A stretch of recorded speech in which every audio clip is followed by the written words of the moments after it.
शरीर की हर एक बीमारी बिना किसी दवाई के कैसे ठीक करवा कर लेनी है, ये आज की बौद्ध कहानी की मदद से हम जानेंगे। तो चलिए दर्शकों, कहानी की शुरुआत करते हैं। बहुत समय पहले की बात है। एक बार एक गुरु, जो कि आयुर्वेद के बहुत बड़े झांता थे, वो लोगों को उपदेश दे रहे थे और कह रहे थे कि अगर आपके पास खाने की एक बेहतर और अच्छी स्वादिष्ट चीज है, लेकिन आप उसे कचरे के डब्बे में डाल देते हैं, तो क्या वह चीज अब खाने योग्य रह गई है? क्या वह चीज कचरे के डब्बे में जाने के बाद कचरा ही नहीं हो गई है? निश्चित रूप से जो भी कचरे में जाएगा वह भले ही साफ सुथरा हो, बेहतर हो, वह कचरा ही हो जाएगा। इसी प्रकार से आप अपने पेट की स्थिति भी समझें। आप दिन भर में बेहतर चीजें खाते हैं, अच्छी चीजें खाते हैं, लेकिन अगर आपके पेट में, आपकी आंतों में गंदगी है, तो जो भी बेहतर चीज आप खा रहे हैं वह पेट में जाकर के उस गंदगी का हिस्सा ही बन रही है। और धीरे धीरे से यह गंदगी बढ़नी शुरू हो जाती है। और यह गंदगी जब शरीर में बढ़ती है तो यह एक नहीं, अनेक प्रकार की समस्याओं को जन्म देती है। तो अगर आप इस गंदगी को साफ कर लेते हैं तो आप इन सब समस्याओं से तो बच ही जाएंगे। साथ ही साथ आपका स्वास्थ्य बहुत बेहतर होता चला जाएगा। चेहरे पर चमक आनी शुरू हो जाएगी। आप ऊर्जावान अनुभव करेंगे। आपका पाचन अच्छा हो जाएगा। इससे आपको अनेक लाभ हो सकते हैं। हमने अब से पहले कई तरीके आपको बताए हैं जिससे आप शरीर की सफाई कर सकते हैं। कुछ औषधियां बताई, लेकिन आप में से कई लोग यह सोच रहे होंगे कि क्या कुछ ऐसा आहार भी हो सकता है जिसमें हमें भूखा भी ना रहना पड़े और वह आहार ही हमारे शरीर की सफाई करने में सहायक हो जाए। चलिए जानते हैं। फिर गुरु पहला नियम बताते हुए कहते हैं कि आपको प्रतिदिन सुबह जल्दी उठना है और सुबह उठकर के आपको 2 ग्लास हल्का सा गर्म पानी पीना है और इस पानी को आपको मलासन में बैठ करके या फिर ऊपरी बैठ करके पीना है। जब आप मलहासन की स्थिति में बैठते हैं तो आपकी आंतों की एक ऐसी स्थिति बनती है जिससे कि इंसुलेटिन में जो मल रुका हुआ है वह नीचे की तरफ आसानी से बढ़ पाता है। और अगर आपको कॉन्स्टिपेशन की समस्या रहती है, उसमें भी अच्छे लाभ मिलते हैं। तो 2 ग्लास पानी मलासन में बैठ करके पीना है और उसके बाद आपको फ्रेश होने के लिए जाना है। फिर गुरु दूसरा नियम बताते हुए कहते हैं कि आपको प्रतिदिन एक अभ्यास करना है जिसे योग में कहा गया है जिह्वा मूल, यानी कि आपको अपनी जीभ की ठीक तरीके से सफाई करनी है। आप कहेंगे कि जीभ की सफाई तो हम करते ही हैं, टंग क्लीनर के माध्यम से अच्छे से साफ कर लेते हैं, लेकिन आप इस क्रिया की तरफ ध्यान दें। जिह्वा मूल शोधन, यानी कि मूल से पीछे की तरफ आपकी जीभ में गंदगी लगी रह जाती है, क्योंकि आप सामने से जहां तक दिखता है साफ कर लेते हैं, लेकिन पीछे की तरफ गंदगी इकट्ठा होनी शुरू हो जाती है। और जब यह गंदगी बढ़ती है तो ये भोजन के साथ आपके पेट में जाती है और आपको नुकसान पहुंचाती है। तो आपको इसमें करना यह है कि प्रतिदिन जैसे आप साफ करते हैं, टंग क्लीनर के माध्यम से वैसे कर लें और उसके बाद 2 उंगलियां लेकर के जीभ को पीछे की से भी हल्का हल्का दबाव जीभ के ऊपर बनाते हुए साफ करते हैं। इसको प्रतिदिन करने की जरूरत नहीं है, लेकिन जिस दिन आप शरीर को डिटॉक्स करने के लिए सब चीजों को फॉलो कर रहे हैं तो जिह्वा मूल शोधन का अभ्यास भी आपको करना है। फिर गुरु तीसरा नियम बताते हुए कहते हैं कि आपको एक डिटॉक्स जूस का प्रयोग करना है। ये जो जूस है ये पेठे का जूस है। पेठे को कोशमान भी कहा जाता है और इसे इंग्लिश में एसी गोड भी कहा जाता है। ये आपके शरीर की सफाई के लिए बहुत ही उपयोगी है। आयुर्वेद के अंतर्गत इसी वात परिनाशक कहा गया है। आपके शरीर में जो वात होती है, ब्लोटिंग होती है, गैस बनती है, वह कब बनती है? जब आपके शरीर में गंदगी इकट्ठा होनी शुरू हो जाती है। वहां पर एक तरीके से फर्मेंटेशन होता है। उस सड़न के कारण ही यह गैस बढ़नी और बननी शुरू हो जाती है। तो इसको वातनाशक कहा गया है, क्योंकि यह आपके पेट से गंदगी को साफ करता है। गंदगी साफ हो जाएगी तो गैस की समस्या भी आपकी खत्म हो जाएगी। साथ ही साथ इसका आपके शरीर के ऊपर एल्कलाइन इफेक्ट होता है। तो ये जो पित्त बढ़ा हुआ होता है, एसिड इफेक्ट होता है, उसको आपके शरीर से कम करता है और उसको न्यूट्रलाइज करके आपको अच्छे लाभ मिलते हैं। उसके लिए आपको इस डिटॉक्स जूस का प्रयोग करना है।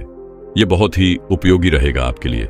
फिर गुरु चौथी चीज बताते हुए कहते हैं कि आपको थोड़ी देर व्यायाम करना है। योग अभ्यास और प्राण आयाम का अभ्यास करना है, या फिर आप सूर्य नमस्कार का अभ्यास कर सकते हैं। बहुत अधिक समय तक आप नहीं कर सकते तो आप आधे घंटे से 40 मिनट तक का अभ्यास तो जरूर करें। आप जब योग अभ्यास करते हैं तो दो तरीके से आपके शरीर की सफाई होती है। पहला, कार्बन डाइऑक्साइड जो है वह आपके शरीर से बाहर निकलता है और आपके शरीर में प्राणवादियों का स्तर बढ़ना शुरू हो जाता है। जितना प्राण वायु का स्तर आपके शरीर में बढ़ेगा उतना ही ज्यादा अच्छा आप अनुभव करेंगे, बेहतर अनुभव करेंगे।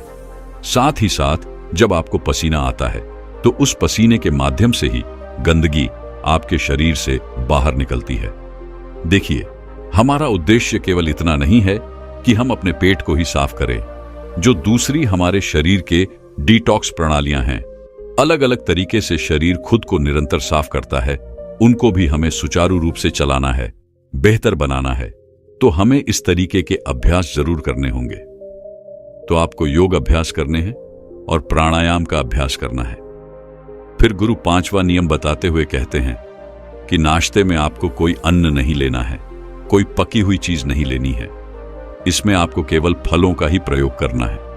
अब चाहे आप सेब का प्रयोग कर लें, पपीते का प्रयोग कर लें, संतरे का प्रयोग कर लें, दूध का प्रयोग कर लें, मौसम में जो आ रहा हो उसी फल का प्रयोग करना है। नाश्ते में किसी भी पकी हुई चीज का प्रयोग नहीं करना है, इस बात का आप ध्यान रखें।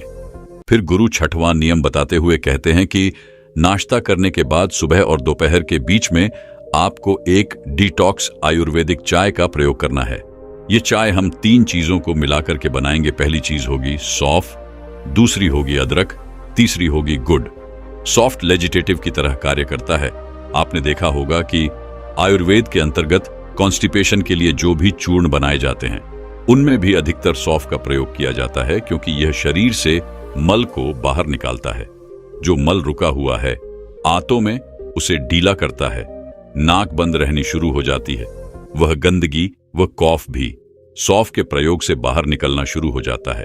अदरक से आपका पाचन तंत्र बेहतर होता है, जठराग्नि बढ़ती है, जिससे कि शरीर को फिर से सक्रिय होने में और बेहतर स्थिति में आने में सहायता मिलती है। साथ ही साथ जो तीसरे स्थान पर गुड़ है, गुड़ भी शरीर से गंदगी को बाहर निकालता है। हमने देखा है गांवों में जब बच्चों को कॉन्स्टिपेशन हो जाता है तो उन्हें गुड़ वाला दूध देते हैं और सुबह तक उनके कॉन्स्टिपेशन में मल जो उनका रुक गया है उससे उन्हें अच्छे लाभ मिलते हैं। तो गुड़ का प्रयोग अगर आप करते हैं तो आपको भी इसमें अच्छे लाभ मिलेंगे। इन तीनों चीजों का प्रयोग करते हुए इस आयुर्वेदिक चाय को आपको बनाना है। कैसे इसको बनाना है ये समझें।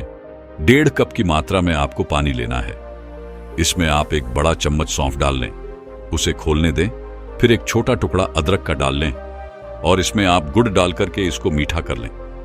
जब यह सभी चीजें अच्छे से घुल जाएं, फिर इसको छान करके आपको पीना है। फिर गुरु 7वां नियम बताते हुए कहते हैं कि दोपहर के आहार में आपको केवल खिचड़ी का प्रयोग करना है। और जो खिचड़ी आप ये बना रहे हैं इसे आप चावल से बना सकते हैं या फिर मिलेट से बना सकते हैं, लेकिन आपको इसमें ध्यान ये रखना है कि इसको बहुत ज्यादा सूखा नहीं बनाना है। जो आप बिल्कुल अलग अलग दाने वाली खिचड़ी खाते हैं उस तरीके की खिचड़ी नहीं बनानी है। आपको पतली खिचड़ी बनानी है, क्योंकि यह आपके पाचन में हल्का रहता है और यह आपके पाचन तंत्र प्रणाली में ठीक तरीके से आगे भी बढ़ पाता है। तो आपको बहुत ज्यादा सूखा नहीं कर देना है। फिर गुरु 8वां नियम बताते हुए कहते हैं कि दोपहर और शाम के बीच में आपको भीगाए हुए मनुका का प्रयोग करना है। इसके लिए आपको 20 मनुका लेने हैं और आपको या तो सुबह इनको भिगो देना है या फिर आप रात में इनको भिगो दें। ये जो 20 मुनक्के हैं इनका प्रयोग दोपहर के और शाम के बीच में आपको करना है। अब इनसे जो आपको थोड़ी भूख लगी हुई है वह भी शांत होगी। साथ ही साथ मनुका भी आपके शरीर से मलों को बाहर निकालने का ही काम करता है और शरीर में बल भी देता है, तो पूर्ति भी करेगा और सफाई भी करेगा। दोनों तरीके से ही उपयोगी रहेगा। फिर गुरु 9वां नियम बताते हुए कहते हैं कि शाम का आहार, सबसे पहली बात, शाम में जो आहार आपको लेना है वह 7 बजे से पहले ले लेना है। आपको शाम को सूप लेना है, या तो सब्जियों का सूप ले लें या फिर मूंग की दाल बिना रोटी के। फिर गुरु 10वां और अंतिम नियम बताते हुए कहते हैं कि अब समझते हैं कि सोने से पहले आपको किस चीज का प्रयोग करना है। शरीर की सफाई के लिए जो भी चीजें मैंने बताई हैं, अगर इनके साथ में जब इसको मिला करके किया जाएगा तो ये बहुत अच्छा फायदा देगा आपको।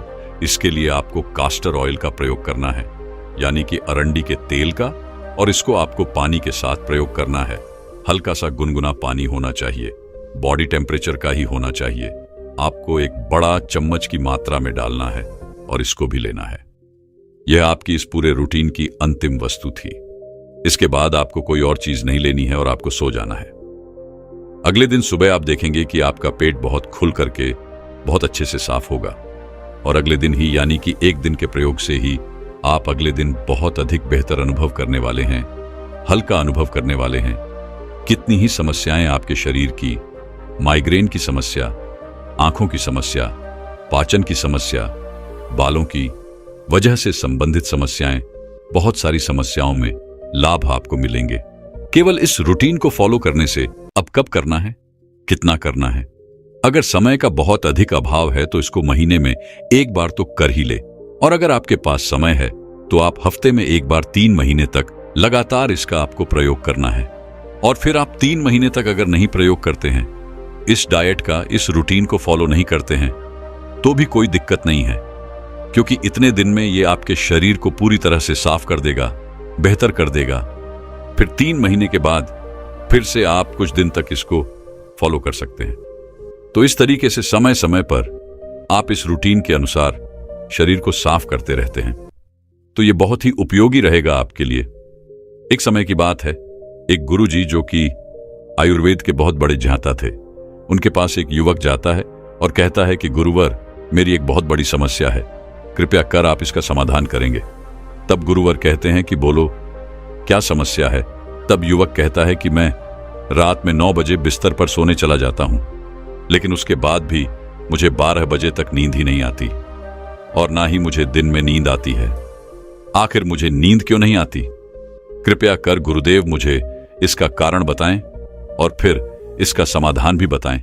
तब गुरुदेव कहते हैं कि बेटा, नींद न आने के अनेकों कारण हो सकते हैं, लेकिन उससे पहले मेरी बातों को ध्यान से सुनो। आयुर्वेद के शास्त्रों में महर्षि कहते हैं कि हमारे स्वास्थ्य के 3 मूल आहार होते हैं, और हमारा पूरा जीवन उन्हीं 3 आहार के इर्द गिर्द चलता रहता है।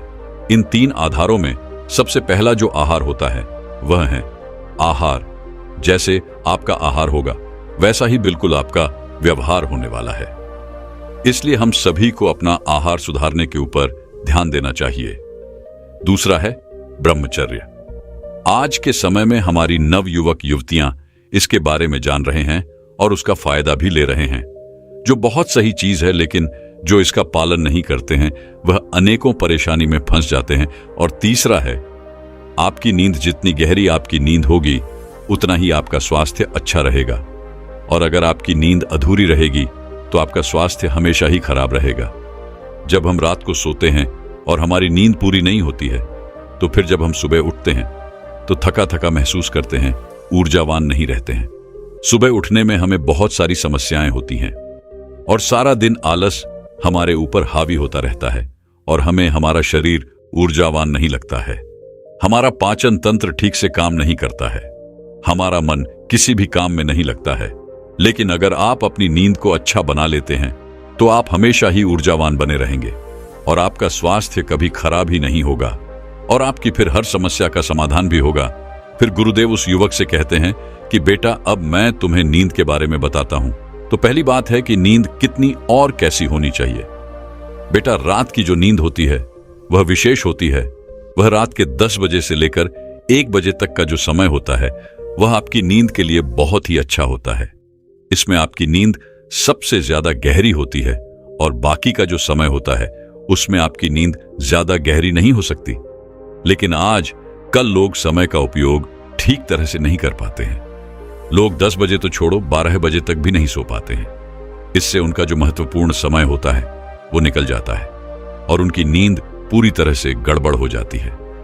फिर गुरुजी उस युवक से कहते हैं कि बेटा, अब मैं तुम्हें कुछ नियम और अभ्यास बताता हूं, जिनका प्रयोग करके आपकी नींद और ज्यादा गहरी और बेहतर हो सकती है। और बस इतना ही नहीं, इन नियमों का प्रयोग करने से आपको आजीवन कभी भी नींद से संबंधित रोग की भी दिक्कत नहीं होने वाली, और आप पूरे दिन ऊर्जावान बने रहेंगे, और आपको सुबह उठने में भी कभी आलस नहीं आएगा, और काम करने में आपको मजा भी आएगा। फिर वो गुरु उस युवक को पहला नियम बताते हुए कहते हैं कि कभी भी देर रात में भोजन ना करें, क्योंकि देर रात में भोजन करना आपकी नींद के लिए हानिकारक है। क्योंकि जब आप देर रात में भोजन करते हैं तो आपका पाचन तंत्र पूरी रात उस भोजन को पचाने में ही लगा रहता है, लेकिन आपका दिमाग दिन भर काम में थका रहता है। पहली स्थिति जिसमें आपका दिमाग कहता है कि मुझे नींद चाहिए, आराम चाहिए, लेकिन आपका पाचन तंत्र यह कहता है कि आपने मुझे एक बहुत बड़ा काम दिया है जिसके लिए मुझे ऊर्जा चाहिए, मुझे भोजन को पचाना है, जिसके लिए पाचन तंत्र और दिमाग के बीच में एक टकराव पैदा हो जाता है, क्योंकि एक कहता है नींद चाहिए और दूसरा कहता है ऊर्जा चाहिए। दोनों के इसी झगड़े के कारण आप रात में सही तरह से नहीं सो पाते हैं, और यह जो आपका गहरी नींद का समय होता है उसे तो आपने पूरी तरह से खो ही दिया, क्योंकि उस समय आपका पाचन तंत्र पूरी तरह से सक्रिय रहता है, जो आपको गहरी नींद में जाने ही नहीं देता। इसलिए आपको ध्यान में रखना है कि देर रात्रि में आपको भोजन बिल्कुल नहीं करना है। दूसरा है, आपको मिर्च मसाले वाली चीजों का सेवन बिल्कुल नहीं करना। विशेष रूप से आपको लाल मिर्च का सेवन तो बिल्कुल नहीं करना। जब आपके शरीर में लाल मिर्च जाती है तो वह वहां पर गर्मी पैदा करती है, और जब वो गर्मी बढ़ती है तो शरीर में बिल्कुल एक विपरीत स्थिति पैदा करती है, जो आपके शरीर के लिए बिल्कुल भी ठीक नहीं है। लेकिन लाल मिर्च का प्रयोग करने से आपके भीतर जो शांति का माहौल होता है वो भी बिगड़ जाता है। इसलिए आपको लाल मिर्च का प्रयोग बिल्कुल नहीं करना है। फिर गुरुजी तीसरा नियम बताते हुए कहते हैं कि भारी भोजन बिल्कुल मत खाना, क्योंकि भारी भोजन करने से आपका जो वात है, शरीर में जो वायु है, वो प्रकोपित हो जाती है। आपने देखा भी होगा कि जब आप कभी कभार भोजन करते हैं तो भारी भोजन के बाद आपको लंबे समय तक गैस बनती है, जिसके कारण आपको गहरी नींद नहीं आ सकती है, क्योंकि जो वात का प्रभाव होता है उसमें चंचलता रहती है, इसलिए वो स्थिरता को बनने ही नहीं देती। लेकिन आपको गहरी नींद के लिए स्थिरता चाहिए होती है, इसलिए आपको यह ध्यान में रखना है कि जब भी आप भोजन करें तो 7 बजे से पहले ही कर लें, और कभी भी लाल मिर्च मसाले वाली चीजों का सेवन ना करें। हमारे शरीर में भारी भोजन को पचाने में लगभग 6 से 7 घंटे लगते हैं। ऐसे में अगर आप सोने से पहले भारी भोजन करते हैं तो आपका पाचन तंत्र पूरी रात उसे पचाने में लगा रहता है, वह सक्रिय रहता है, और जब पाचन तंत्र सक्रिय रहेगा तब आप गहरी नींद में कैसे जा सकते हो। इसीलिए भारी भोजन तो बिल्कुल ना करें। फिर गुरुजी चौथा नियम बताते हैं कि आपको दिन भर में सक्रिय रहना है। अगर आप दिन भर बैठे रहने का काम करते हैं तो आपको प्रतिदिन 1 घंटा यूं ही व्यायाम करना है। ऐसा बिल्कुल नहीं होना चाहिए कि आप पूरे दिन बैठे रहे या फिर लेटे रहे। जो व्यक्ति पूरे दिन कंप्यूटर पर बैठकर काम करता है, पढ़ाई करता है, तो इतनी देर बैठे रहने से उसके भीतर आलस आ जाता है। इसीलिए उसको सक्रिय रहना चाहिए। जब आप सक्रिय रहते हैं तो आपको अच्छी नींद आती है और आपके शरीर में एक बदलाव होता है। आपका ब्लड सर्कुलेशन अच्छा होता है, आपका मूड अच्छा होता है, शरीर में जितनी टूट फूट होती है वो रिपेयर हो जाती है, और इससे शरीर एक ऐसी स्थिति बनाता है जिससे नींद गहरी होती है और एकदम देखते ही नींद आती है। जब आप पूरे दिन ऐसे ही सक्रिय रहते हैं तो इससे आपकी नींद पर ही गहरा प्रभाव नहीं पड़ता, बल्कि आपके पूरे स्वास्थ्य पर इसका प्रभाव पड़ता है। जब आप कुछ दिन इसका प्रयोग करेंगे तो स्वयं ही आपको यह पता चल जाएगा। फिर गुरुजी 5वां नियम बताते हुए कहते हैं कि आपको सोने से पहले अपने कमरे में अंधेरा कर देना चाहिए। आपके कमरे में थोड़ा भी प्रकाश नहीं होना चाहिए, क्योंकि अगर आपके कमरे में थोड़ा सा भी प्रकाश होगा तो आपकी नींद को गहरा नहीं होने देगा, आपकी नींद को अच्छा नहीं होने देगा, क्योंकि प्रकाश के होने से मेलाटोनिन नामक नींद के जो हार्मोन्स होते हैं, सूर्य के समय पर रोशनी में रहने से मेलाटोनिन कम होता है और शरीर सचेत हो जाता है और सोने जागने का चक्कर बदल जाता है। इससे नींद आने में मुश्किल होती है। रात में रोशनी में रहने से अच्छी नींद नहीं आ पाती, इसलिए मेलाटोनिन का बनना बहुत जरूरी है, क्योंकि यह आपकी नींद को गहरा करता है। आपको पता है कि हमारे पूर्वजों के समय जब बिजली नहीं आती थी तब रात को एकदम अंधेरा हुआ करता था, लेकिन आजकल हमारे कमरे की कोई लाइट भी बंद करते हैं तो बाहर से कोई रोशनी आ ही जाती है, या फिर कमरे में रखे मोबाइल, लैपटॉप, इनकी रोशनी आ जाती है, और जब वह रोशनी हमारी आंखों पर पड़ती है तो हमारे दिमाग को यह संदेश जाता है कि नहीं, अभी सोने का समय नहीं हुआ है, अभी रोशनी है। और इसी संदेश के कारण आपका शरीर ठीक से गहरी नींद में नहीं जा पाता।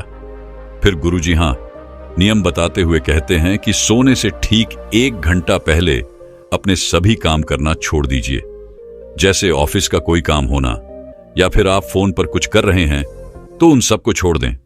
क्योंकि जब आप बेड पर कोई भी अपना ऑफिशियल काम या फिर कोई भी अन्य काम करते हैं तो ऐसा होने से काम खत्म होने के बाद भी आपके दिमाग में टेंशन ही रहती है, अच्छी नींद नहीं आ पाती। अगर आप सोने से पहले फोन चलाते हैं, टीवी देखते हैं, तो इससे आपका शरीर तो सो जाता है लेकिन आपका दिमाग जागृत रहता है, क्योंकि जो भी आप देख रहे हैं, सुन रहे हैं, सब आपके दिमाग में चलता रहेगा। आपका दिमाग शांत नहीं हो पाता है, लेकिन गहरी नींद के लिए शांत होना बेहद जरूरी है। इसलिए आप सोने से ठीक 1 घंटे पहले इन सब कामों से दूर रहिए। गुरुजी 7वां नियम बताते हुए कहते हैं कि जब भी आप सोने जाओ तो सोने से ठीक 15 मिनट पहले अपने दोनों पैरों को गुनगुने पानी में भिगो कर रखिए, क्योंकि आपके पैरों में 7000 से ज्यादा तंत्रिका तंत्र होते हैं जो आपके शरीर के विभिन्न अंगों से जुड़े हैं। इसलिए जब आप गर्म पानी में पैर डालते हैं तो आपके हर अंग पर इसका प्रभाव पड़ता है।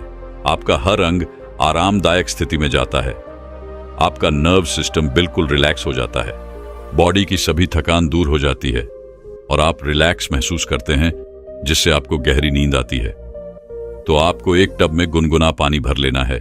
पानी उतना ही गर्म होना चाहिए जितना आपका सहन कर सके। उसके बाद आपको 15 मिनट तक उस पानी में पैर को डुबो कर रखना है। फिर उसे सूती कपड़े से पोंछकर बेड पर लेट जाना है। फिर गुरुजी उस युवक से कहते हैं कि बेटा, आप इस पानी से नहा भी सकते हैं। इससे आपकी तंत्रिका और मांसपेशियों को आराम मिलेगा। आप काफी रिलैक्स महसूस करेंगे। आपकी जो नींद है वह गहरी होगी। रात को नहाने से बॉडी टेम्परेचर कम हो जाता है, जिससे आपको अच्छी और गहरी नींद आती है। लेकिन सर्दी के मौसम में बहुत से लोगों को नहाने में दिक्कत होती है, इसलिए आप इस तरह से गुनगुने पानी में अपने पैर रख सकते हैं। फिर गुरुजी 8वां नियम बताते हुए कहते हैं, यह नियम बहुत ज्यादा महत्वपूर्ण है। इस नियम में आपको मानसिक स्तर पर साथ रहना है, क्योंकि इनमें आप दिन भर जो भी सोचते हैं, अधिकतर वही विचार बार बार आपके सामने आते हैं। उन विचारों की बार बार पुनरावृत्ति होती है। उनमें से ज्यादा विचार फालतू के होते हैं, निरर्थक होते हैं। उन विचारों में सकारात्मक विचार बहुत कम होते हैं और यह नकारात्मक विचारों की मात्रा बढ़नी शुरू हो जाती है और आपको यह चिंता, तनाव, मानसिक जैसी समस्याओं का सामना करना पड़ता है, क्योंकि इन नकारात्मक विचारों की वजह से आपका सोने का जो पूरा ढंग था, पूरा का पूरा बिगड़ गया। आप जब भी कुछ सोचते हैं उसमें ज्यादातर चीजें नकारात्मक होती हैं। जैसे कि मैं परीक्षा में फेल हो गया तो अगर मैं जीवन में कुछ नहीं कर पाया, तो अगर मेरे जीवन में परेशानी आई तो। और ऐसे में आपके जो विचार हैं वो आपकी ऊर्जा को नष्ट करते हैं, आपके भीतर आलस्य उत्पन्न करते हैं। आप थका हुआ और गिरा हुआ महसूस करते हैं और जब आप सोने जाते हैं तो नकारात्मक विचार आपका पीछा नहीं छोड़ते हैं। आपका मानसिक स्वास्थ्य बिगड़ जाता है। इसलिए सोने से पहले आपको अपने मस्तिष्क को शांत करना है और मस्तिष्क को शांत करने के लिए बहुत ही आसान तरीका, आपको नियमित रूप से 10 से 15 मिनट तक ध्यान करना है। फिर गुरुजी उस युवक से कहते हैं कि बेटा, जब तुम इन नियमों का पालन करोगे तो तुम्हें लेटे ही नींद आ जाएगी और तुम गहरी नींद में चले जाओगे। इसके बाद गुरु उस युवक से कहते हैं कि बेटा, क्या तुम जानते हो गहरी नींद आने से तुम्हारे शरीर पर कितने अच्छे प्रभाव पड़ेंगे? गहरी नींद लेने से मानसिक स्थिति में सुधार होता है। जब हम लगातार काम कर रहे होते हैं तो शरीर के साथ साथ इसका मन पर भी गहरा प्रभाव पड़ता है। पर्याप्त नींद लेने से मानसिक स्वास्थ्य बेहतर होता है, आपकी तनाव और चिंता दूर होती है। नींद पूरी होने से याददाश्त बनी रहती है और भूलने की जो समस्या है वो दूर होती है। भरपूर नींद लेने वाले व्यक्ति की याददाश्त जो है कम नींद लेने वाले व्यक्तियों से ज्यादा होती है, तेज होती है, जिनसे उन्हें लंबे समय तक चीजें याद रहती हैं। गहरी नींद से आपकी एकाग्रता में वृद्धि होती है, जिससे किसी भी कार्य को करने में आपका मन लगता है और मन इधर उधर भटकना बंद करता है। फिर आप उस कार्य को ध्यान से और एकाग्रचित होकर कर सकते हैं। गहरी नींद ही इम्यूनिटी को बढ़ाती है। एक गहरी और सामान्य से ज्यादा नींद होने पर इम्यूनिटी में सुधार होता है, जिससे आपको बीमारियों से लड़ने में मदद मिलती है। गहरी नींद तनाव को कम करती है। तनाव में रहने से हम कभी भी किसी भी बीमारी का जल्दी से शिकार हो जाते हैं। अगर हम अच्छी नींद लेंगे तो हम तनाव और चिंता से बाहर आ जाएंगे, रिलैक्स रहेंगे। आशा करते हैं आपको जानकारी पसंद आई होगी। दोस्तों, मैं उम्मीद करता हूं कि यह कहानी सुनने से आपके जीवन में अच्छे बदलाव आए होंगे। आपको इस वीडियो से क्या सीखने मिला ये कमेंट करके जरूर बताएं और अपने परिवार, दोस्तों या आपके करीबी इंसान के साथ ये कहानी शेयर करके उन्हें भी इस ज्ञान से परिचित करवाएं। बाकी अगर आपको ये वीडियो दिल से अच्छी लगी हो तभी इस वीडियो को लाइक कर देना, और आपने अब तक इस चैनल को सब्सक्राइब ना किया हो तो चैनल को सब्सक्राइब भी जरूर कर देना। आपका हर दिन शुभ हो और खुशियों से आपका जीवन भरा रहे। धन्यवाद। नमो बुद्धाय।